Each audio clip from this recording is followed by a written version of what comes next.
Motorcycle camping. Everything is harder. Back in 2012, I was living in Canada. Decided I was ready for a change, so I sold my car, bought a motorcycle, loaded up, and took a year off and went camping. First I went north, from Edmonton up to the Yukon, Northwest Territories, and Alaska, and eventually ended up moving to Austin, Texas. Best year of my life, by far.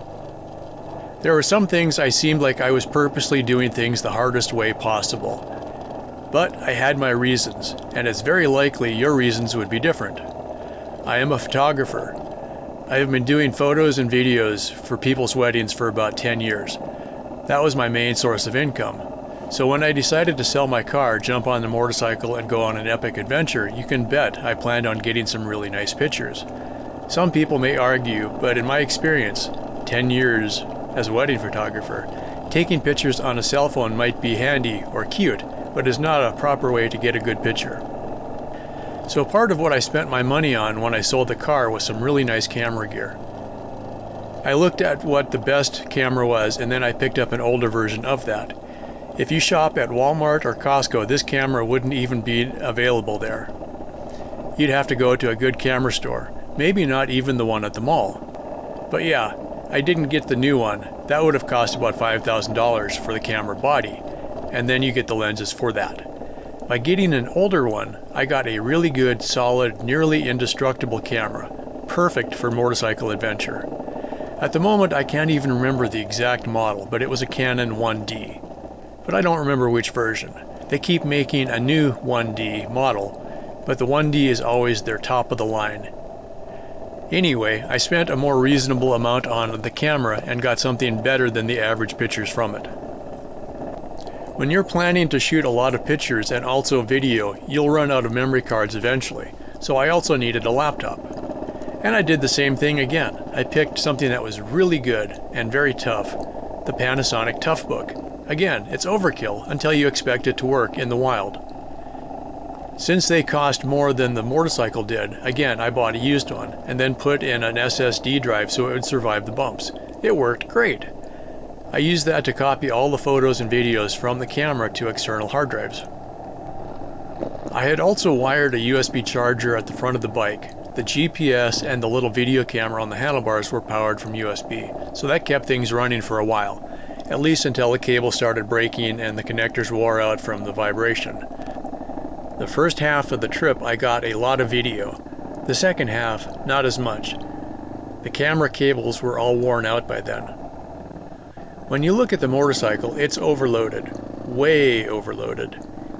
But a good part of that load was the laptop, the cameras, and all the accessories. I needed a way to charge the cameras and power the laptop, so I wired an extra set of batteries to the bike that would charge when I was riding, and then I could use those to power the laptop in the evening. The bike charged its batteries, then the batteries powered an inverter, which then charged the laptop and the cameras. Again, it seemed way overly complicated, but it's about the same way I wired my vans, only smaller. Hanging off the front of the motorcycle from the gas tank were pouches I used to store tools, and also some of the extra food. Because the back was so heavy already, it helped to put the tools up front. It kind of helped balance things out. As for actual camping gear, I had an air mattress which kept me up off the ground, which was great if the ground was wet or cold. The sleeping bag I made myself.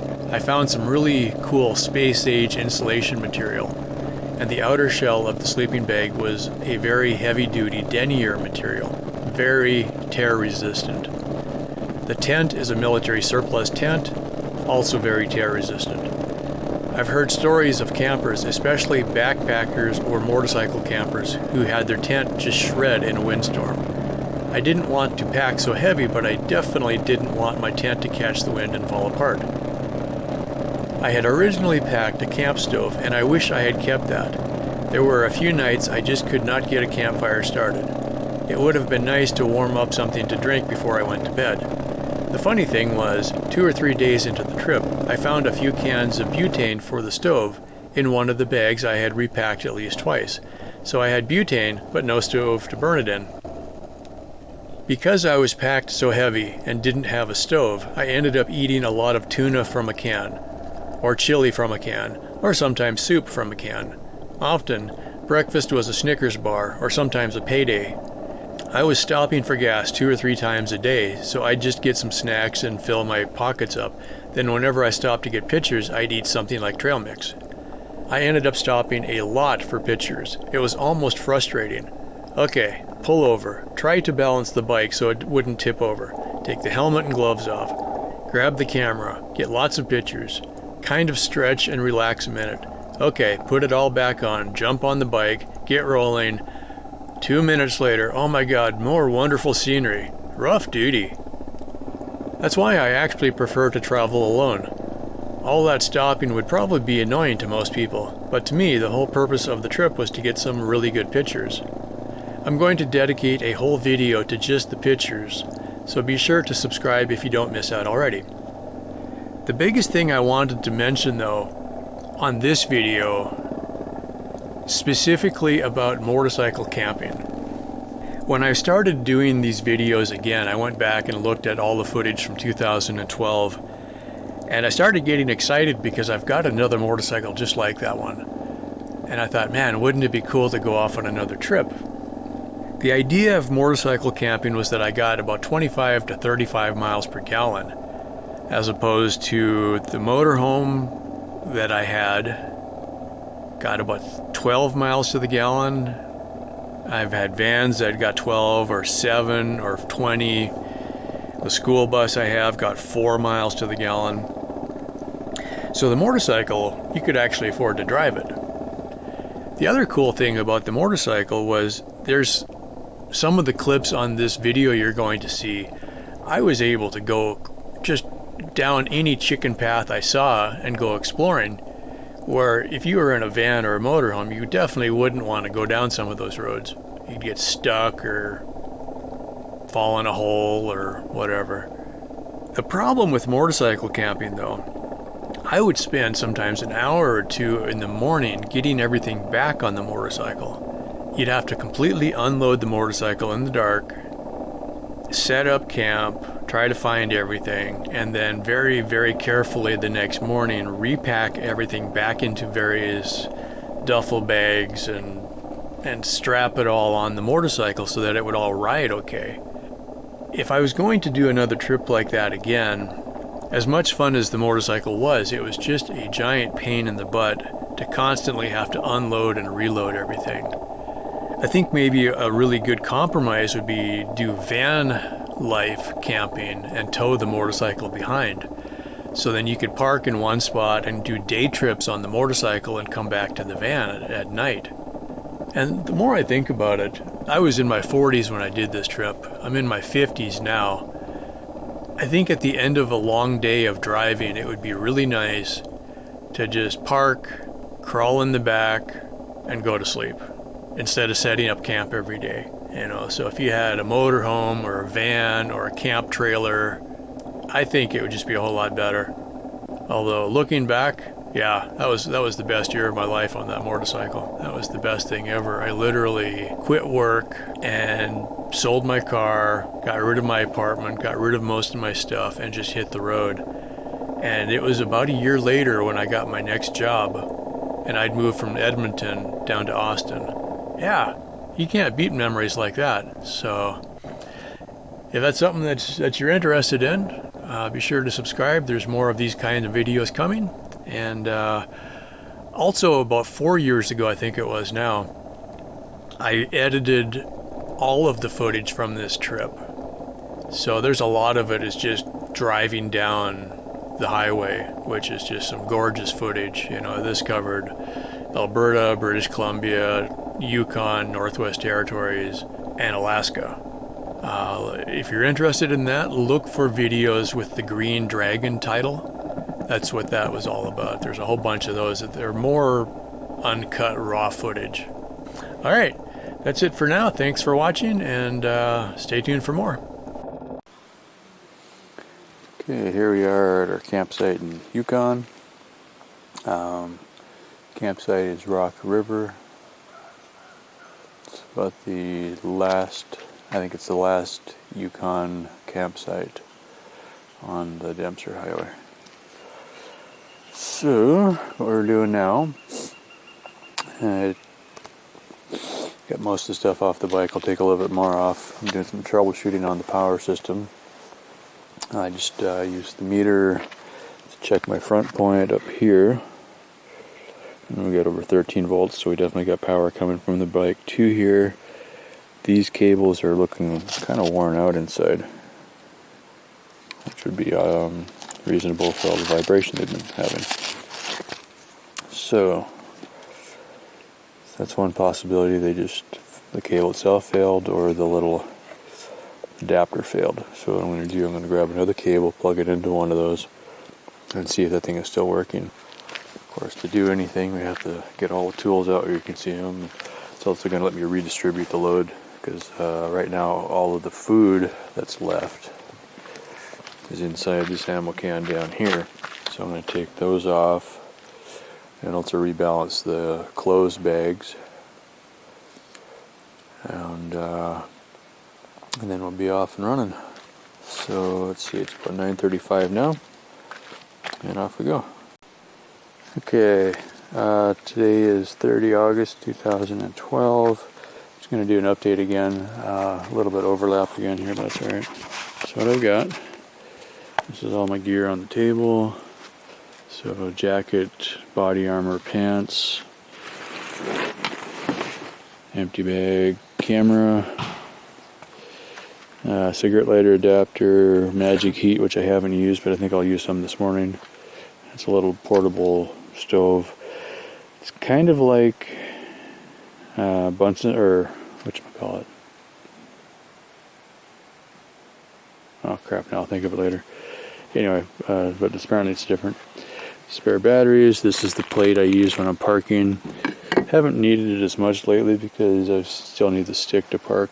I've got my owner's manual and a signal mirror. Use that if I'm lost, whatever. Chain loop stuff. Water bottles, another water bottle, more bottles. Got 3 cans of chili left. Some protein bars, 6 cans of tuna left, and I've got a can of chicken noodle soup. Keeping odds and ends in the food bag just because they're easier to get at, usually. This is the ultraviolet water purifier. Rubber duck. Pull this out, so I remember I went to pull some string a couple days ago on the side of the trail and it unraveled. Not cool. That's what it's supposed to be in. One story that's worth mentioning, I haven't used any mosquito repellent or any hair nets or anything. Haven't had any trouble with the bugs at all, because I stink so bad. My knife, other cigarette lighter. Oh, I need that over there. These are the dead cables. This is why I was having USB problems. This end looks fine. If you look really close, I'm not even going to waste our time with on the camera, but the inside of these is getting really hammered, because that's where the motion is. Notebook, which I haven't taken any notes in yet, but I'm also using, it's got a zipper pouch to store the hard drive and media cards and stuff. I got a couple USB stick drives in here. Headlamp, love the headlamp. You go to set up camp in the dark, this is the way to go. It's got, first setting is the middle one, which is incredibly bright, and then you go red for your night vision, which really does help. And then you got the little floodlights, and they actually kick pretty good light. It uses 3 AAA batteries, and if you don't just leave it on all the time, I don't think I've had to change batteries on it yet. My normal gloves, these were wet a couple days ago from the rain, so I pulled out my spares, and it's just one of those weird things, you get used to gloves and then it's hard to change. These really bugged me, so as soon as these are dry I put them back on, but these are almost as warm. They just don't have the same curve to them, I think, and the fingertips are a little weird. I was having trouble pushing the GPS and stuff like that. Fox boots, love the Fox boots. This bag is my camp gear, it mounts on the back. All the odds and ends you need for the actual camp. And over here is the tent. I come up with the idea a little while ago, I don't think I've documented it on video yet, of buying some more of the green denier that I made the sleeping bag out of, or I might go to something like a coyote color because that was an option. The green's a little bit too bright. But remaking the whole tent, making it about 2 feet longer, otherwise copying the design, eliminating the snap together feature, which is kind of cool but not necessary, just sewing it together, double up the top probably still, copy the basic design, just make it longer and zipper the ends, and I could also put in a mesh panel somewhere on each end. Would be kind of nice that I could open and close just to let the air through a little bit when it's warmer. But I think the denier is a much lighter material. It's thinner, so it would pack flatter, and it's more waterproof, I think. So that's my next project when I get back to a sewing machine. Possibly, well, if I go back to Alberta for May of next year to get plates and stuff like that, I could do it then. Yeah. So that's that. Okay. Sleeping bag. Love the sleeping bag. It's been working really well. It's nice and warm. Air mattress. Oh my god. Lifesaver. So that's that. The camouflage, the desert camouflage is what I store the air mattress in. And bag laundry in there. Ground cover. Another lifesaver. This I hadn't planned on. It's just a leftover piece of the black denier, which I used very little of actually, because I used that for the pants that I didn't bring. And so I had a bunch of it left, and it's perfect size for the ground cover. I throw that down first. Usually what I do, I throw the ground cover down, inflate the air mattress, throw the sleeping bag down, then put the tent on top because the tent doesn't have a floor. And I think I'd stick to that idea. You know, on the one hand, yeah, you get little creepy things crawling in, but I haven't had much of a problem. The only time I had any spiders was when I left, I had a light inside the tent that I left on for a while, and I left the door open, and the spiders came in to follow the bugs that followed the light. So I just don't leave a light on anymore, and that's not been a problem. I could experiment with a red light once. Okay, so all of this and all of that go on the motorcycle, which is over here. Over here we've got this one is a bag of clothes. That's actually a GI surplus tool bag. It's a folding chair, which I have not used. There's the lid for the ammo can. Here's the ammo can. I unloaded a bunch of stuff just to redistribute. But what I've got left in here right now, I've got a chain and a spare set of sprockets and a big breaker bar. There's the laptop. Currently the laptop is running off of the inverter, which is underneath here at the moment. That doesn't mount there. Come back to that in a minute. Here's some tools. Tools live in this front case up here. This top flap is for a water bottle. And then all the tools go in the zipper pouches, and the whole thing folds up nice and flat. Gas can is full right now. That normally will live up here when it's full. When it's empty, it goes back on the back. Spare tire tube for the front. More tools, same on this side. There's my can of soup on the bottom. Mount for the GPS. This thing's getting hammered on this road. It really bounces. And there's little teeth on the adjustment that you just can't tighten up anymore. So I'll probably end up gluing that.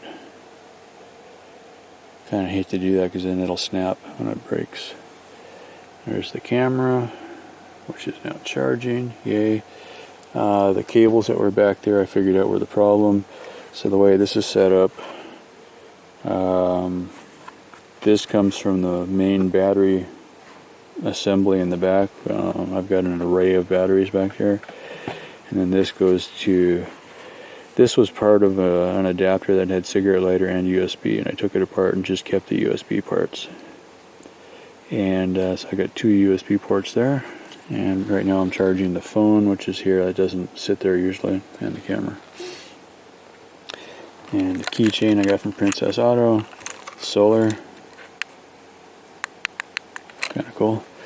If nothing else, that's enough light for me to find the flashlight, and that's about all I really use that for.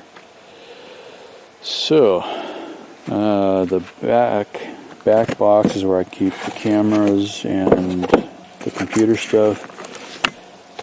So there's a camcorder charger for the camera I'm using now. I'll actually plug that in a minute.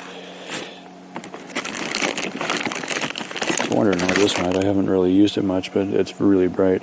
4 AA batteries. A birthday present, thanks guys. Okay, passports in here. I'm going to need to keep that closer to me when I get to the border, so I'm going to keep that out for now. Spare odds and ends, some more gum. Might be a USB cable in there, I'll take a look. Headphones and whatnot.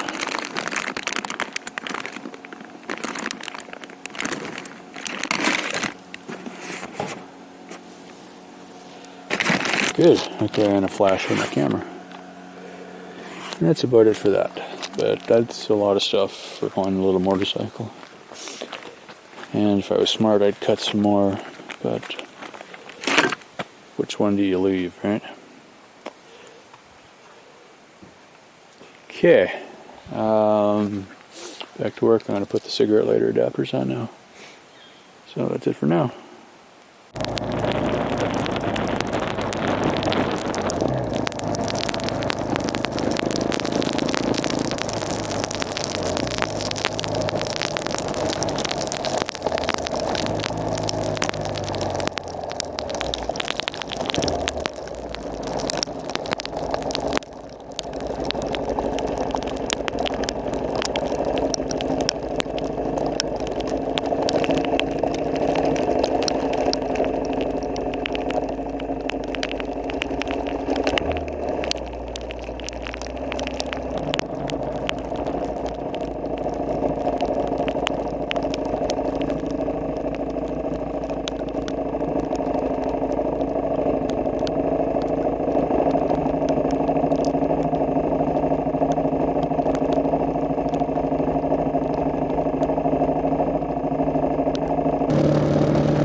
Good morning, world. Here's where I camped the first night. It's a cleared off lot. There's my tent. There's a big puddle next to my tent. This is on the high side of the road. There's a culvert there. And here's the motorcycle. And we're about 2 miles on the north side of the highway. I'm west of the town of Slave Lake.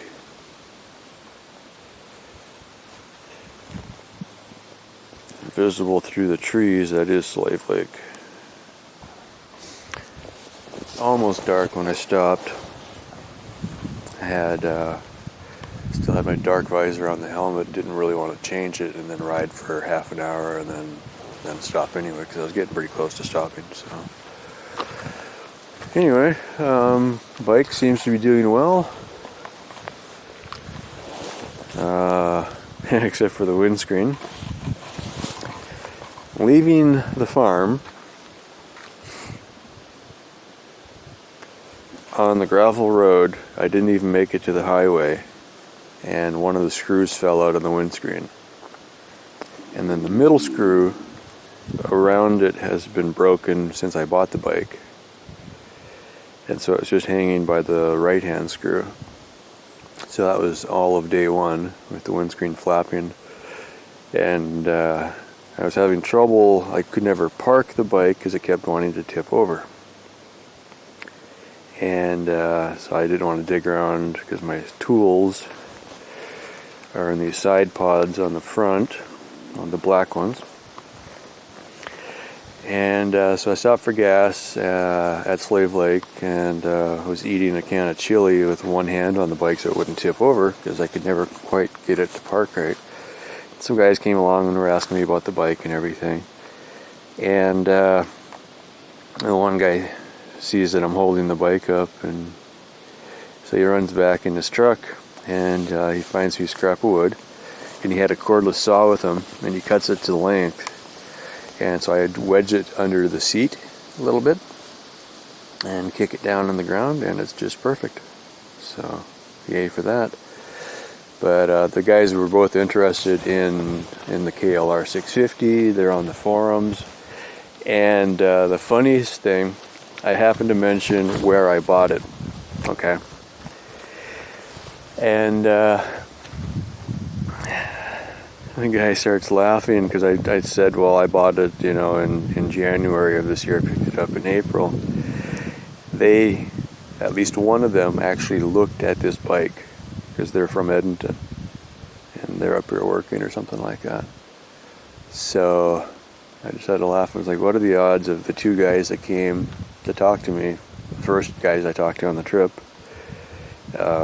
almost bought this exact motorcycle.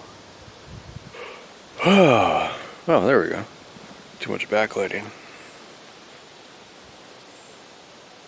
One of us is crooked. Okay, giddy up, go.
Okay, this is day 3, campsite 2. Today's Saturday, 25 August 2012, GreenDragon adventure. I already took the tent down, but the tent was there. Got pictures. And there's the bike. I'm just starting to load it. Just your basic little campsite side of the road. Anyway, getting ready to pull out, so getting everything loaded up. I redistributed my shirts and stuff like that, so I got day packs again. I got 3 more days of laundry, 4 if I stretch it a little bit, plus sweaters still. Put the liner in the jacket. Yesterday it was cold. I had constant wind. It was really miserable. I got the first card, actually the second card on the camera downloaded for the little video camera, and then I'm going back and doing the first one. Otherwise, things are going well. I don't know if this is scary or not, but that's what I look like after 2 days on the road. Okay, that's all.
Okay, there's sunshine. It's also just slightly cold enough that the lenses are fogging up, but hopefully that'll burn off as we go.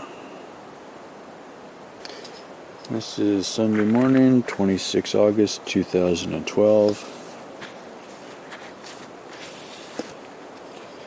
I'm on the Alaska Highway in BC. This is Camp 3. Camp 1 was the Wild by Slave Lake. Camp 2 was just before Fort St. John on Highway 64. And this is Camp 3 on Highway 97. That's not doing any good at all. What I want to do here, I'll show the campsite. Don't mind the fog then. There's the bike and the table. And I already folded up the tent, but here's where the tent was. What I've been doing lately is when I get up, say I'd pull the plug on the air mattress and let it deflate itself. And then I pull the stakes and the poles on the tent and let that lay down on top of everything. That'll kind of help push down on the air mattress. Then when I'm ready, I fold the tent first, and then I pick up all the gear that was inside the tent. Since there's no floor on this tent, that works out really well. Otherwise, you'd have to take everything out and then fold up the tent and everything. So I've got that black ground cover, which is leftover waterproof denier material. It's the same material basically as what the pants and jacket are made out of, so it's pretty durable. I don't feel bad about throwing it down on the gravel and then throwing the air mattress on top. It'll protect the air mattress, I'm hoping. Laptop now is copying, or actually moving video files from the D drive over to the external hard drive. The Contour is shooting over 32 gigs a day, so it's eating up a lot of space. And so what I'm hoping is one of these days when I plug in somewhere, probably after Alaska, so I'll do a lot of the trip. Maybe when I get down to Dad's and sit still for a few days, go through and process all that footage and make DVDs and then dump the originals.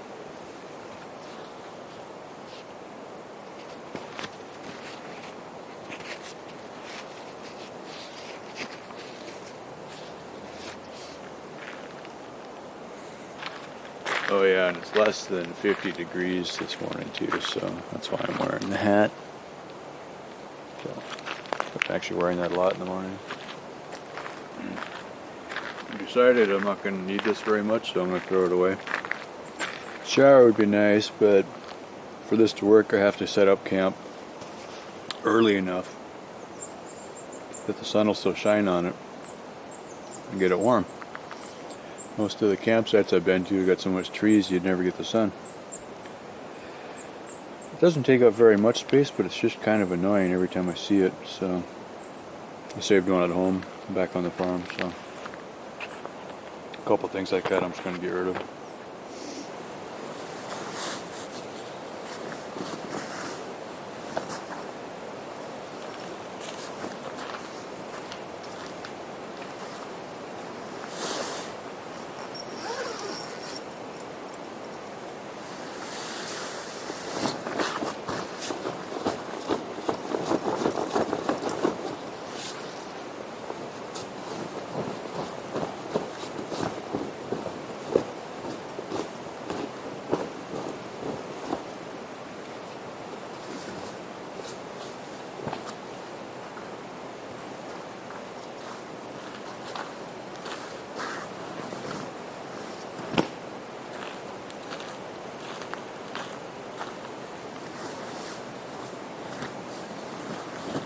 Last thing I do before I get in bed, it seems like to step in the dirt with my socks.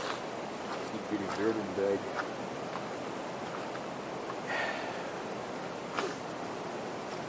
Can't be good.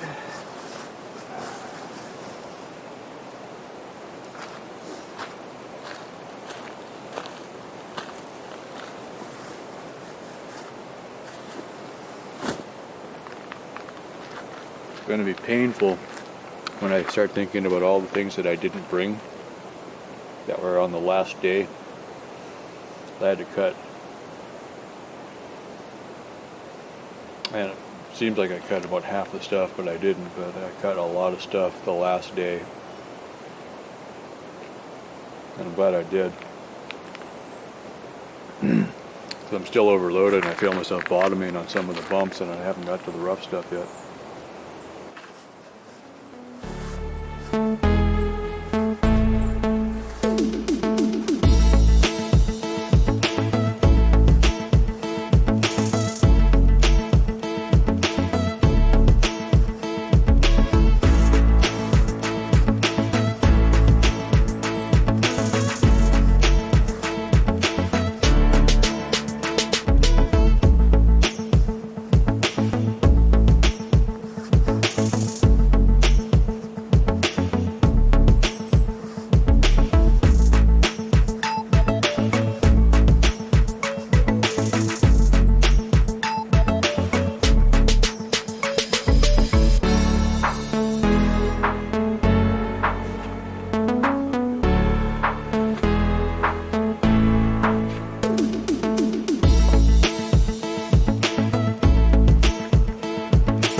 See, the sun was coming up and it was hitting the other side of the clearing, and I was kind of going slow while I was messing around with the camera again, trying to download some files.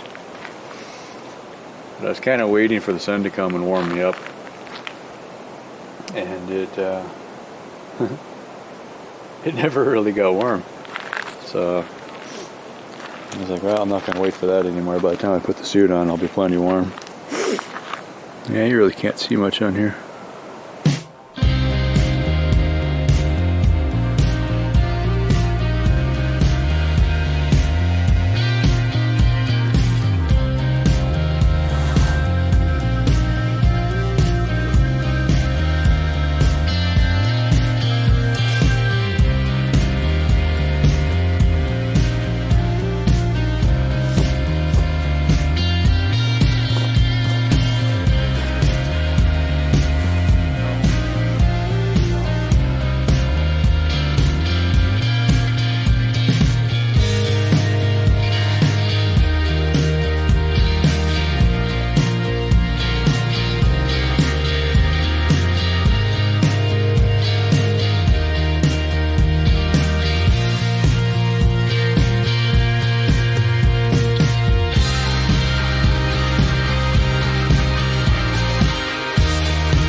This off and let the rest of the lens warm up.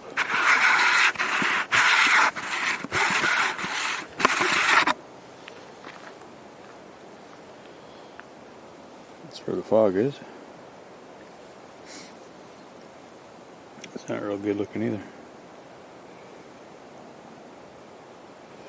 Anyway, okay, wide. Maybe we'll just leave it like that for now.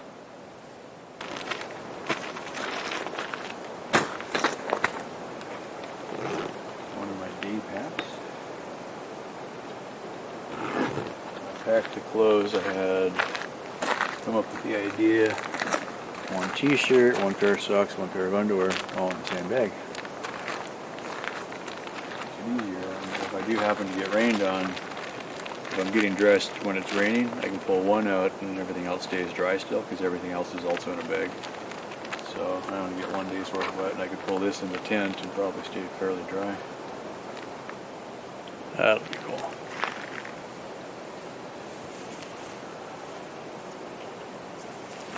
Ta-da!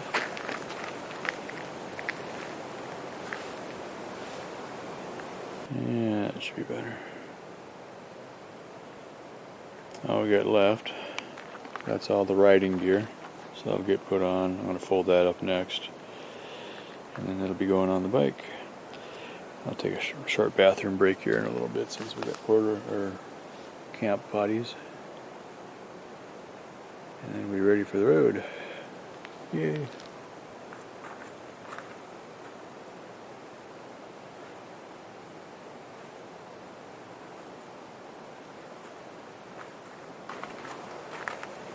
This I always got to remember to check.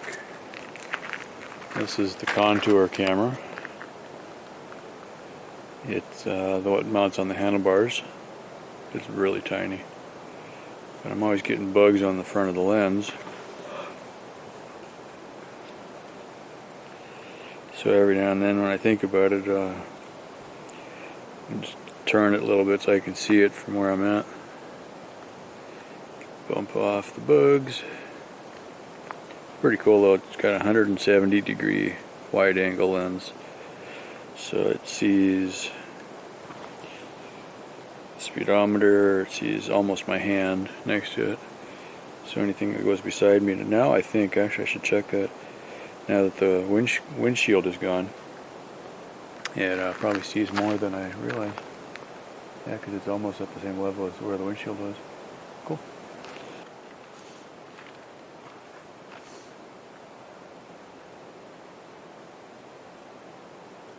I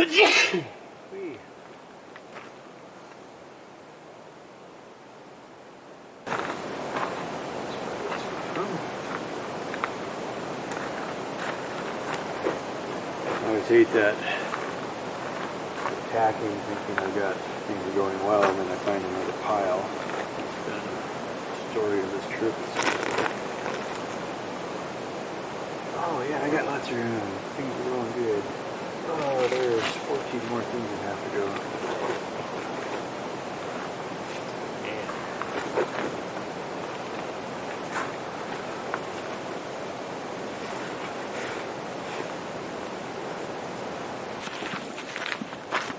Planned on is putting them up here somewhere, which will totally make sense.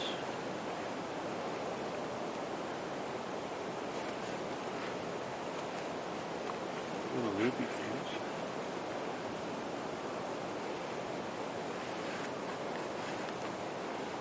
Better than forward, I guess. Again, with the proper tool for the job.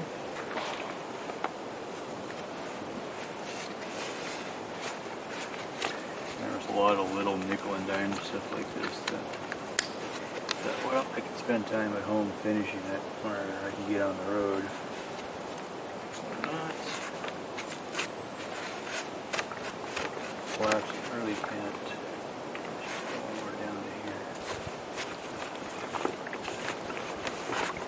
here. Good. Oh, and what do you know? No cell phone service again. Oh well.